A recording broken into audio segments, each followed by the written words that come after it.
rendezvous with death. At some disputed barricade. It may be he shall take my hand and lead me into his dark land and close my eyes and quench my breath. I have a rendezvous with death, and I to my pledged word am true. I shall not fail that rendezvous.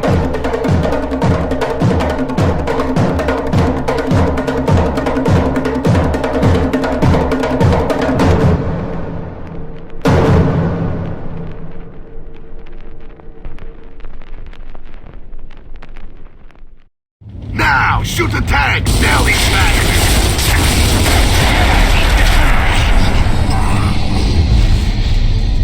Control, where's the power? Almost there, Delta. Got it. Doors should be open now. Thanks, Control. Delta out. God, I feel manly. Oh, so manly, so macho. Fucking testosterone to fuck. Woo! It's Gears of War, baby. The beefiest boys in the chunkiest suits are back to waddle around the battlefield once again. By now we've covered quite a lot of sequels on Promotional Whitenoise, and there's a good reason for that. You see, video games tend to be a bit different from films when it comes to follow-ups. Game sequels traditionally aren't just lazy cash-ins exploiting name recognition of an earlier success with an inferior product. I mean, there are those, don't get me wrong. 1, 2, 3, 4, come on baby, say you love me. But because we're still dealing with a relatively new medium here in 2008, there's just so much progress being made so regularly regarding coding efficiency, graphical power, refinement of mechanical systems, and of course, player feedback, that video game sequels on the whole are able to offer a genuinely improved experience over the originals. 5, 6, 7 times. I've briefly mentioned how the first Gears, stunning and atmospheric as it was, frustrated me with frequent insane difficulty spikes, repetition and some bland level design. All things that Gears of War 2 thankfully sweeps up and throws out the nearest window, to be replaced with a leaner, more spectacular, refined and streamlined experience, with much more variety and, frankly, character than the prototype outing from the boys of the COG. What? Sorry, what? What's up with you? What's the problem? What do you say? I'm playing it on an Xbox. What about the shadows? You're on drugs. This is an Xbox. Don't worry about it, okay? It's an Xbox. Nothing to see here, please! First things first, though, the third-person cover shooter. You like it? Yeah? Great. No? Well, fuck off, we ain't got nothing for you. Gears pretty much invented it, and we're not throwing the baby out with the bathwater here. The vast majority of the game is chest-high walls and popping up from cover to blast away some guys who have the sheer audacity to be some kind of different species than us. Hoorah!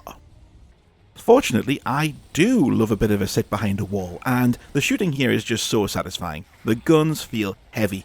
When they hit, they look like they do proper damage.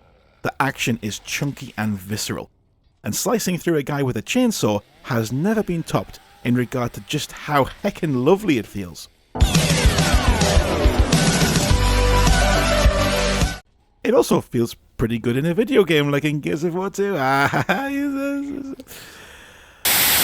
But there's a pleasant surprise here in the form of the variety I mentioned a few seconds ago. Epic were seemingly aware of just how repetitive the first one ended up being, and made sure in this one to keep us on our toes by punctuating the shooting galleries with some good old cinematic flair. So you'll find yourself driving little tanks around, running around on the deck of an even bigger tank, riding on choppers, and even hijacking a Brumac before the end of this one. All of which come with their own unique mechanics, albeit only briefly until you're back in the cover shooter action. But it's enough to make you feel like you've had a bit of a breather and be ready to get stuck into some more lovely gory murder porn. There's enough!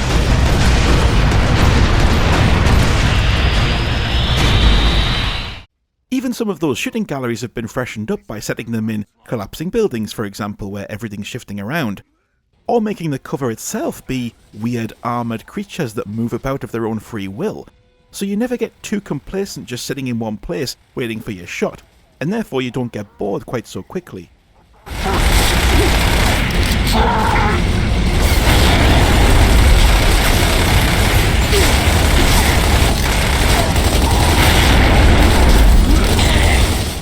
Another improvement here is the story, as we get a bit more of a compelling narrative this time, from both main protagonists.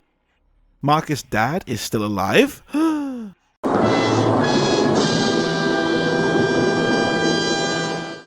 which means going on a wild goose chase away from the main mission of the cog to find him. This actually results in a cool horror-themed section that changes up the tone, once again providing that variety that really pushes you through this adventure at a clip. On Dom's side of things, we're looking for his wife, who we learn may have been captured by the Locust, and this leads to another bit of rather emotionally engaging narrative. The story never becomes overbearing, it never threatens the fun. This is still a balls-out, hyper-violent shooter at heart, but it's nice to have a bit more character and storyline to drive us through. Look, will you shut up about the fucking shadows, okay? You can only play Gears 2 on an Xbox, that's the only way you can play it, so that's exactly how I am playing it. That's what you're seeing here. All of this is perfectly normal, just move on. Oh, come on! There's a confidence that radiates from this game. It feels like a developer who've found a successful formula and made tweaks to it that they 100% love, and they know you're going to love it too. I can feel how much fun they must have had at Epic coming up with a lot of this, and it really does feel almost like a victory lap. It's Gears freed from the constraints of being a new idea, able to fully extend and grow into its potential, and giving the players some incredibly cool set pieces and holy shit moments along the way. Gears of War 2 is pure, unadulterated fun from beginning to end, partly because it's a little easier than the first one, not gonna lie, but that's kinda how a power fantasy should be, right? And as we've discussed, I'm not really that good at games, so this was right in my wheelhouse. Give me a well-produced cinematic theme park ride any day. They don't come much more polished than this. Soon we'll have nothing left to defend. And that means we have only one option. Attack.